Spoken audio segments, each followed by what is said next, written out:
브레나우드라고 불리고 있죠. 정말 존슨 이런 결정력은 정말 상상도 못했습니다. 예. 미토마 패스 열렸습니다. 슛 동점골 터졌습니다. 미토마를 계속 놓쳐요. 미토마 선수로부터 나오는 패스가 계속 빠져나갑니다. 빠져들어가는데요. 살렸어요. 헤더 역전골입니다. 3대2. 와, 이거는 정말 이게 끝까지 살려낸 루터 보세요. 이게 우격다짐, 이게 완력이거든요. 지금 이게 현실이, 이게 지금 믿기지가 않는 상황이에요, 지금. 브라이튼이 토트넘이 강팀 판독기라는 점에 있어서 약팀은 아니었구나. 브라이튼은 상위 10위권을 할 수 있는 팀이라는 걸 증명을 한 겁니다. 토트넘은 11위 밑에 팀만 확실하게 이길 수 있는 그런 또 강팀 판독기로서의 프리미어리그에서 기능을 하고 있기 때문에 브라이튼은 올 시즌에 10위권 이내의 성적을 거둘 수 있는 팀이다.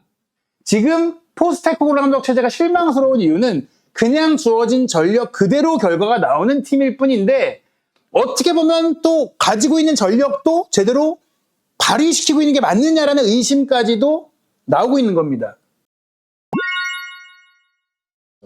경기대로 종료됐습니다. 추가 시간 없이 브라이튼이 3대2로 승리하면서 토트넘의 연승 행진이 막을 내렸고 토트넘이 또 한 번 포스테코글루 감독 체제에서의 전술적인 한계를 드러내면서 31살의 어린 감독 휘르첼러 감독이 사실상 이날 경기 운영에 있어서 포스테코글루 감독에게 승리했다.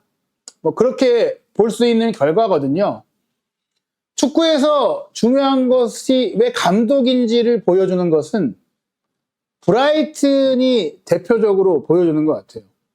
구단에 쓰고 있는 예산, 구단이 그 예산 안에서 영입한 선수들의 활약, 그리고 그 선수들을 통해서 결과를 내는 플레이의 방식, 도전적이고 적극적이고 또 현대 축구의 트렌드에 부합하는 축구를 하면서도 상황에 따른 대응력, 그리고 실리적인 면까지 가미한 운영 능력을 보여주고 있는 것이 그레이엄 포터 감독 시절부터 데체르비 감독에 이어 지금 휘르첼러 감독에 이르기까지 어떻게 보면은 또 그레이엄 포터 감독은 영국인 지도자로서는 이례적으로 스웨덴의 하브리그 팀을 맡으면서 본인의 커리어를 증명하고 전술적인 능력을 입증하고 부임한 감독이었고 데체르비 감독은 이탈리아 출신으로서 이탈리아 리그에서 이미 본인이 사스올로를 이끌면서 선풍적인 팀으로서의 모습을 보여준 것에 이어 샤흐타르라는 또 우크라이나의 절대 강자를 맡아서도 타이틀을 거머쥐는 성과를 냈고 그리고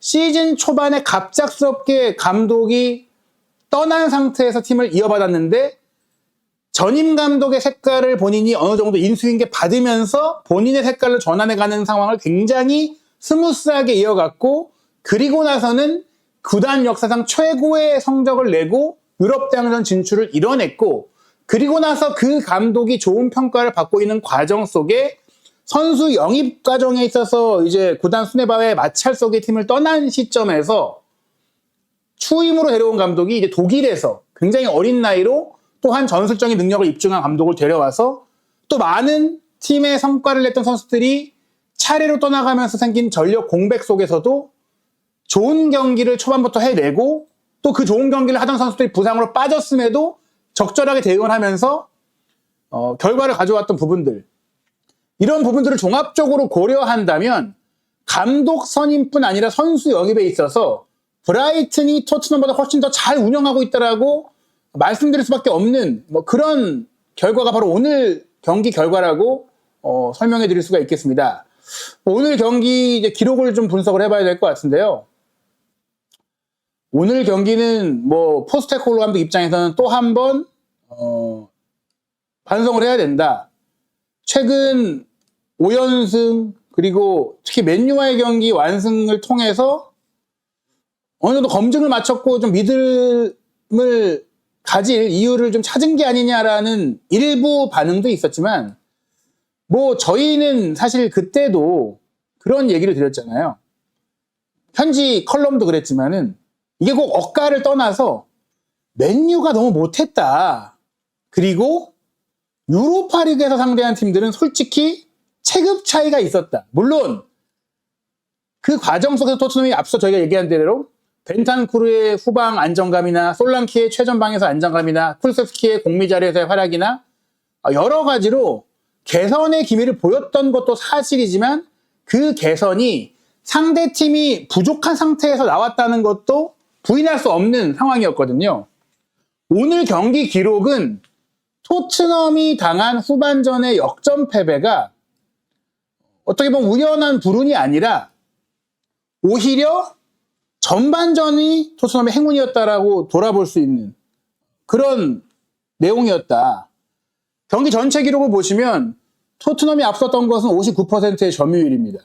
그러나 이 59%의 점유율로 크게 앞선 채 마무리했던 것은 브라이튼이 3대2로 경기를 뒤집은 이후에는 아예 내려서서 점유율 싸움을 하지 않고 지켰기 때문에 후반전 들어서는 거의 5.5 대 4.5 정도 세밀한 차이 정도 작은 차이의 점유율 리드만 있다가 그게 다시 막판에 올라갔기 때문에 점유율이 늘어난 것이지 실제 경기적인 측면에 있어서 전반전에 2대 0으로 앞섰고 전반전은 분명히 더 좋은 경기를 했던 토트넘이 후반전은 완전히 쌈싸 먹혔다. 경기 전체의 기대 득점 값을 보면 전반전, 후반전 통틀어서 브라이튼의 기대 득점이 1.82골이었고 토트넘의 기대 득점이 1.37골이었어요. 즉 2대1 정도로 브라이튼이 이길 수 있는 경기 내용이었다는 것이죠. 그런데 또 하나 주목할 점은 확실한 기회를 만들었던 지표인 빅찬스에서 브라이튼이 4대1로 앞섰어요. 즉 토트넘이 넣었던 골은 조금은 쉽지 않은 상황을 해결했던 면이 있고 브라이튼은 확실한 기회를 4번이나 만들고도 3골을 넣은 거니까 오히려 결정력이 따라주지 않았다. 실제로 전반전 같은 경우도 2대2로 충분히 팽팽할 수 있었던 내용이었는데 토트넘이 마무리 상황에서 조금 더 침착하고 노련했던 부분들이 드러났었거든요. 경기 전체 슈팅 기록은 13대 11로 토트넘이 앞서긴 했지만 빅찬스는 4개가 이제 브라이튼 쪽에 있었다. 그리고 이날 코너킥 기회를 토트넘이 7번이나 가져갔지만 거기서 어떤 유의미한 장면을 또 만들지 못했던 그런 측면들도 있었고요. 또 점유율을 토트넘이 6대 4 정도로 크게 앞섰지만 상대 페널티 에어리어 위험 지역에서의 볼터치는 27대 32로 큰 차이가 안 났어요. 토트넘이 5개 많긴 했지만 큰 차이가 아니죠. 이런 부분들을 종합적으로 고려해 보면 토트넘이 경기를 잘했다 혹은 이길 만한 경기를 했다라고 볼 수 없는 그런 내용이었던 것입니다. 이날 또 경기의 개별적인 선수들의 좀 기록도 살펴봐야 될 것 같은데요. 하나 주목할 부분들은 이제 교체 전략이라고 봐야 될 것 같아요. 일단 토트넘이 선발 싸움에서는 조금 좋은 모습을 보였다. 왜냐? 브라이튼이 부상자도 좀 있고 최근 토트넘이 5연승을 거두다 보니까 좀 안정적인 선택을 내렸어요. 에스투피니안을 쓰지 않았죠. 그런데 쫓아가야 되는 상황이 됐을 때 에스투피니안을 투입을 해서 흐름 반전을 가져온 부분은 분명히 운영상으로도 대응이 좋았다. 자, 양팀의 교체 상황도 한번 저희가 정리해서 함께 보여드리겠습니다. 사실 교체 카드 같은 경우에는 토트넘도 부상자가 있다고 말씀을 드려야 되겠지만 부상자가 있는 것은 브라이튼이 더 심각한 상황이었거든요. 그 점을 고려한다면 포스테코글루 감독의 경기 운영의 패배다라고 볼 수밖에 없는데 오늘 이제 선발 명단에서 주목해야 될 점. 전반전에 토트넘이 좋았던 것은 브레넌 존슨이 또 한 번 득점력을 발휘한 것, 쿠루세스키가 또 한 번 플레이메이커로서 좋은 능력을 보여줬던 것, 그리고 벤탄쿠르가 또 한 번 이 앞을 잘 커버해줬던 것, 그리고 메디슨도 득점을 기록했었잖아요.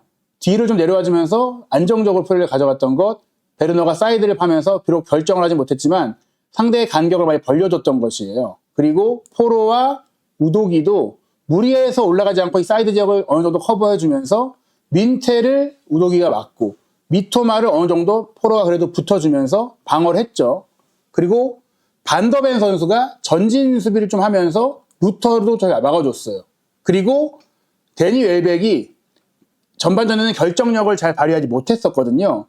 그런데 이 과정에서 브라이튼이 조금은 아쉬웠던 부분은 경기 시작한 지 7분 만에 아담 웹스터가 롱킥 차다가 부상으로 교체가 되면서 갑자기 이고르가 투입이 됐던 부분들.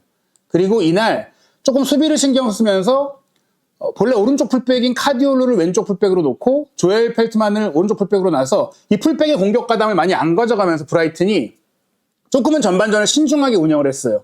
그러다 보니까 이 민테가 펠트만이 많이 올라오지 않다 보니 조금 외로운 경기를 해서 우도기에게 많이 막혔고 미토마도 나름 날카로운 활약을 펼쳤지만 카디올루가 이제 인버티드 풀백으로 움직이고 사이드에서 크로스 패스가 안 되는 상황이다 보니까 플레이 패턴이 조금 제한적으로 움직였거든요. 그래서 조금 답답했던 경기였는데 후반전 시작과 함께 왼쪽 측면에서 굉장히 날카로운 공격력을 갖고 있는 에스피년이 들어오면서부터 미토마의 플레이가 살아나기 시작했고 이를 통해서 토트넘이 흔들리기 시작했고 결국엔 추격골을 허용하게 됐고 또 마지막 순간에는 NC소가 들어와서 이 선수가 뒷공간을 굉장히 괴롭히는 상황이 되다가 경기가 뒤집힌 이후에는 비퍼라든지 구르다 같은 수비 균형을 맞출 수 있는 선수들이 들어와서 4-4-2 대형으로 토트넘의 공격을 완전히 또 질식 수비로 막아버렸잖아요. 그런 관련해서 토트넘이 투입했던 것은 비수마와 사르인데 그냥 벤탄쿠르 자리에 비수마가 들어오고 또 베르너를 빼고 사르가 들어오면서 어떻게 보면 크루셉스키가 왼쪽에 정발 윙어로 들어가고 근데 그게 앞떠한 소득도 내지 못하다 보니까 무어를 넣었잖아요. 메디슨을 빼고 그리고 메디슨이 지친 자리에 크루셉스키를 넣었는데 결국에 전술적으로는 어떤 새로운 옵션이 없는 거예요. 그냥 선수만 이것저것에 갈아 껴봤는데 그게 하나도 안 통한 채 어떤 해결책도 찾지 못한 채 그냥 경기가 끝나버린 거예요. 지금 말씀드린 대로 브라이튼은 전반전에 역발 풀백을 쓴다든지 뭐 후반전 시작과 함께 에스피냐를 투입해서 다시 정발 풀백으로 바꿨다라든지 또 루터를 빼고 엔시토를 넣었을 때 이 선수를 가짜 9번으로 투톱에 가깝게 비대칭 투톱으로 썼다든지 비퍼가 들어가면서 조금 더 수비형 미드필드로 움직이고 민테를 빼고 그루다가 들어갔을 때는 아예 4-4-2로 전환되는 등 선수가 들어갈 때마다 포메이션도 함께 바뀌고 전술 운영 자체가 바뀌었거든요.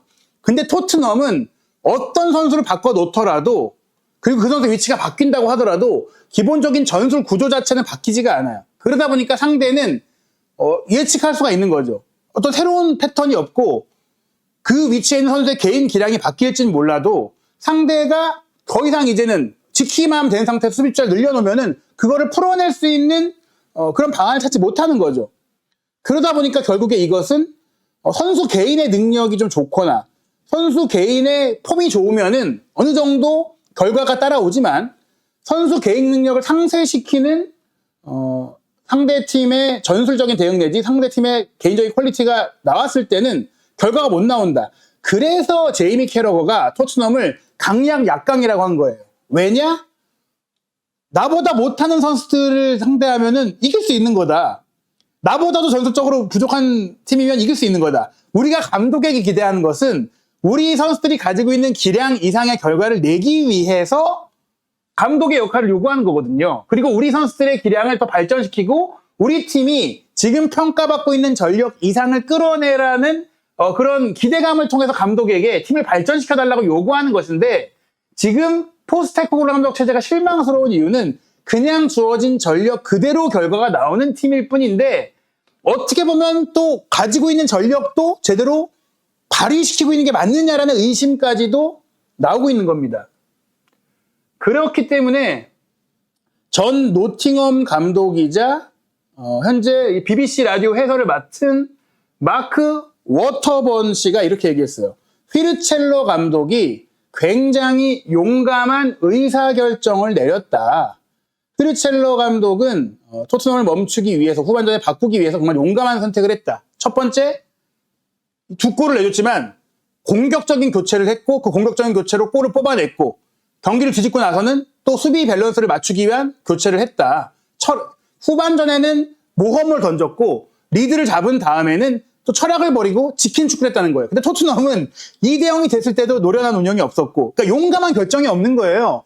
포스테코글루 감독은 본인의 결정된 플랜 A 외에는 어떤 과감한 시도도 없다. 그냥 어떻게 보면 과감함이라는 표현이 무모함이라고 대체될 수 있는 그냥 하나만 주구장창 시도하는 그게 되면 좋은 거고 안 되면 안 되는 거.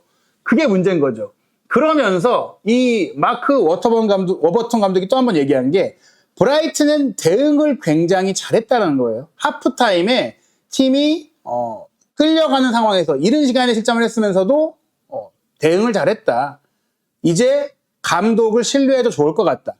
노팅엄전 무승부, 첼시전 패배로 인해서 휘르첼로 감독 포스테코글루에 그랬던 것처럼 처음에 막았을 때 조금 초반 좀 반짝한 거 아니야? 결국에는 어린 감독의 한계 들어간 거 아니야? 이런 우려들이 있을 때 토트넘을 상대로 끌려가는 경기를 뒤집어내는 그런 저력을 보여주면서 결국에는 본인은 입증을 했고 반면 토트넘은 BBC 라디오 5의 이제 진행자인 스티브 크로스맨이 이런 얘기를 했어요. That was very Tottenham. 이거 완전 토트넘이네요. 뒷심 없네. 또 이렇게 무너지네. 이게 토트넘이지. 이런 얘기를 듣고 있는 겁니다. 현지 팬 반응도 그래요. 토트넘은 계속해서 프로빙 입증하고 있다. 프로빙 타임 and time again. 왜 그들이 4위가 되지 못하고 왜 그들이 포스테코글루 감독 아래에서 우승 트로피를 딸 수 없는지 계속해서 입증하고 있다. 그들은 경기를 통제하고 끝내지 못한다. 경기를 제대로 매듭짓지 못한다.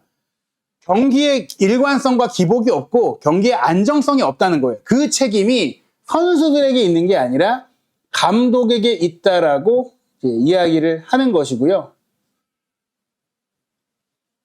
이 표현도 굉장히 인상적인 것 같아요. 이 표현. 전 아스널 레전드죠. 이제 앨런 스미스가 한 얘기인데요.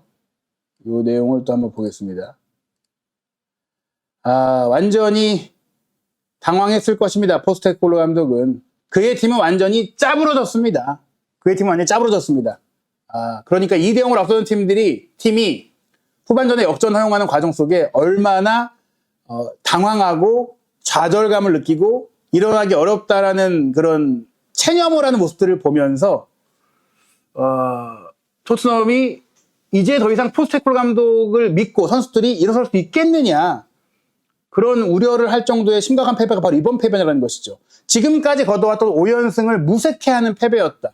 후반전 시작 20분 만에 3골을 내주고 무너진 과정이 새롭게 드러난 문제가 아니라 원래 토트넘이 겪어왔던 문제가 또 한 번 노출됐기 때문에 그래서 우려가 되는 것이다라고 볼 수 있고 또 하나 주목할 점 지금까지 거둬온 5연승의 상대팀을 돌아보면 2부 리그 팀인 코벤트리와의 카라바오컵 역전승이었죠. 그리고 또 한 경기는 완전히 사실 지금 규율을 잃은 맨유와의 경기였죠. 그리고 유로파리그 2경기 명확하게 토트넘보다 경기력이 떨어지는 팀 2팀을 상대로 한 경기였죠. 브렌트포드가 그나마 팀적으로 최근에 단단하다고 생각을 하겠지만 지난 시즌에 간신히 잔류했고 올 시즌에는 특히 수비형 미드필드 전원이 부상으로 이탈했던 가장 안 좋은 시점에 브렌트포드를 이긴 것이기 때문에 이 5연승의 결과는 실제 토트넘이 갖고 있는 객관적인 전력과 실력에 비해 과장된 결과였다는 것이 결국 브라이튼과의 경기를 통해 드러난 것이다. 이렇게 봐도 지나치지 않다고 생각을 합니다. 왜냐하면 저희가 이기고 있을 때도 코벤트리전 상대가 결정력이 좋았다면 그리고 사실 유로파리그 카라바오전도 사실 이거 위험했는데 아찔했는데 이런 얘기 드렸었고 맨유전은 맨유 왜 저 모양이지? 맨유 너무 못하는데? 그런 얘기를 했었잖아요.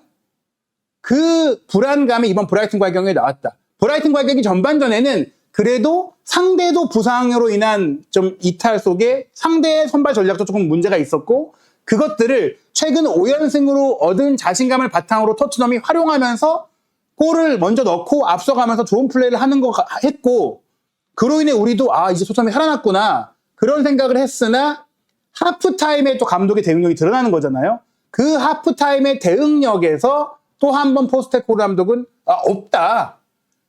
지고 있을 때도 대응이 좋지 않았는데 이기고 있을 때는 대응할 필요가 없다고 생각했겠죠. 이대로 하면 돼. 이대로 하자. 그랬다가 상대가 바뀌어서 나왔을 때 대응하지 못했다. 그러면서 뭐 오늘 계속 얘기 드리지만 노팅엄 감독이었던 마크 워버튼이 토트넘의 절망이다. 토트넘이 완전히 파괴됐다. 토트넘은 당혹스럽고 부끄러울 것이다. 뭐 이런 얘기가 나왔습니다. 이 멘트 속에 나오는 좌절하는 표정의 주인공은 모두 엔지 포스테코글루 감독이라는 점에서 토트넘의 지금 결과를 내지 못하는 가장 큰 책임이 감독에 있다는 것은 저희가 결코 어떤 감독 특정 본인을 억가한다거나 개인적인 감정으로 비판을 하는 것이 아니라 명확하게 토트넘이 챔피언스리그 진출권을 얻고 또 우승컵을 들기 위해서는 이제는 정말 결단이 필요하다. 감독 교체를 심각하게 고민해야 되는 시점이 왔다.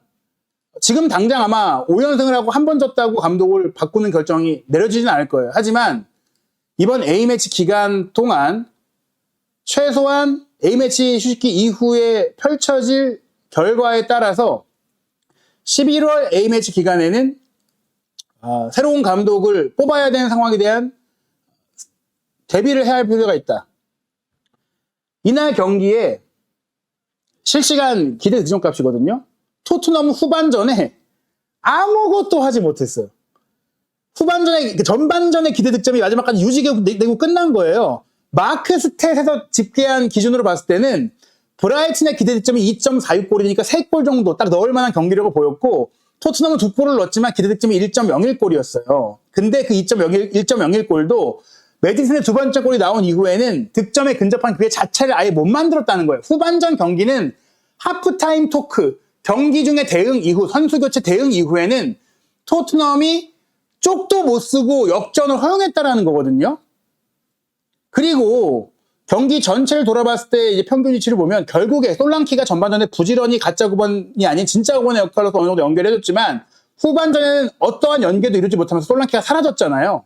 그러면서 이제 토트넘의 경기 안 될 때 전형적인 베르너와 쿨세스키가 양쪽에 벌려갖고 연결하지 못하고 사이드 체인지도 안 되고 또 이날 그나마 토트넘 수비라인이 너무 많이 올라가지 않으면서 실점을 최소화하기 위한 움직임을 가져갔던 면들이 있었는데 결국에 공격 지원이 쉽게 이루어지지 못했던 부분들. 반면에 브라이튼이 오히려 전체적으로는 라인도도 쉽게 올라갔고 또 선수들이 이제 준처에서 연계도 훨씬 많이 됐고 중앙적에서도 충분히 힌셰루드와 발레바가 서로 공을 주고받으면서 플레이 패턴을 만들어갔거든요.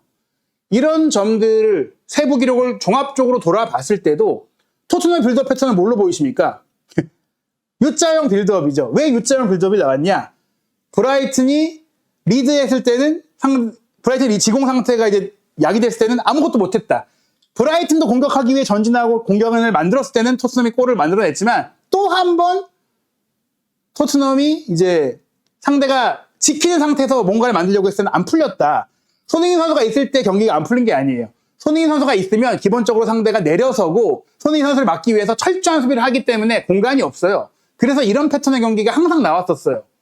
그리고 선제골을 내준 상황도 꽤 많이 있었고 그동안에는 상대가 약했고 그동안에는 토트넘이 또 먼저 골을 넣고 그런 상황들이 반복되면서 나아졌구나라고 생각을 우리가 했는데 브라이튼과의 경기를 통해 명확하게 안 거죠. 토트넘은 리드를 잘 지키지도 못했고 또 리드를 빼앗긴 뒤에는 다시 리드를 찾아올 수 있는 솔루션을 전술적으로 찾지 못했다. 지금까지 5연승은 상대팀의 결정력이 부족했거나 상대팀의 퇴장 선수가 발생하는 불운이 있었거나 여러 가지 외적인 요인이 토트넘에 유리하게 작용했던 행운의 결과였다라고 돌아볼 수밖에 없는 것은 바로 이번 브라이튼전의 전후반 운영을 통해 드러났다고 볼 수 있겠습니다. 과연 토트넘이 A매치 휴식 기간 동안 어떤 변화를 모색할 수 있을지 포스테코글루 감독이 대체 플랜 A가 아닌 다른 해결책을 과연 이 기간 안에 찾을 수 있을지 그리고 손흥민 선수의 몸 상태는 어떻게 될지 새롭게 현지에서 전해진 소식이 확인되는 대로 전해드릴 예정이고 또 손흥민 선수가 결국에는 소집에서 빠지게 됐던 월드컵 예선 정말 중요한 경기죠. 요르단 원정과 이라크전은 또 어떻게 치를지 또 어떤 경기가 펼쳐질지 한준TV가 또 여러분과 실시간으로 소통하는 입중계로 준비할 예정입니다. 정말 이번 경기는 저희가 시즌 초반에 포스테코글루 감독을 그렇게 조금 원색적이다 싶을 정도로 비판을 했던 이유를 또 한 번 확인한 그런 경기였다고 생각을 합니다. 포스테코글루 감독이 어떤 얘기를 할지 경기 후 기자회견 내용도 확인이 되는 대로 여러분께 전해드리도록 하겠습니다.